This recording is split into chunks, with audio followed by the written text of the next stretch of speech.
पळासनेर येथील महामार्ग क्रमांक 3 वर काही दिवसांपूर्वी एका अज्ञात वाहनाने काकोटी प्रजातीच्या कोल्ह्याला टक्कर मारली होती। त्यात तो कोल्हा गंभीर जखमी झाला होता। त्या वन्य प्राण्याला त्वरित सातपुडा वन्यजीव संरक्षण समितीचे अध्यक्ष लकी जगदेव व अरविंद जमादार आणि अंकित जैन यांनी वन विभागाच्या मदतीने डॉक्टर सईद मनेर आणि डॉक्टर कुवर, प्राणीमित्र दिनेश तिवारी व उत्कर्ष जैन यांच्याकडे उपचारासाठी घेऊन गेले। नंतर त्या वन्य प्राण्याचा पुढील उपचार पशुवैद्यकीय अधिकारी वर्ग 1 सांगवी यांच्यामार्फत लकी जगदेव यांच्याकडे सुरू होते।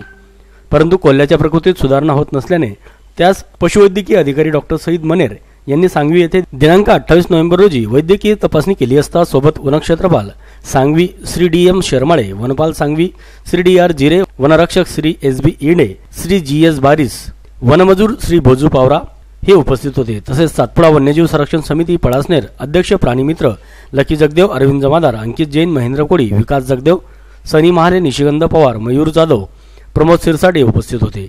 तपासणी केली असता प्रवासासाठी तंदुरुस्त असल्याने त्यास मुंबई येथील संजय गांधी राष्ट्रीय उद्यान बोरिवली येथे प्राणी शुश्रूषा केंद्र, पुनर्वसन केंद्र येथे पुढील उपचारासाठी पाठवण्यात आले आहे।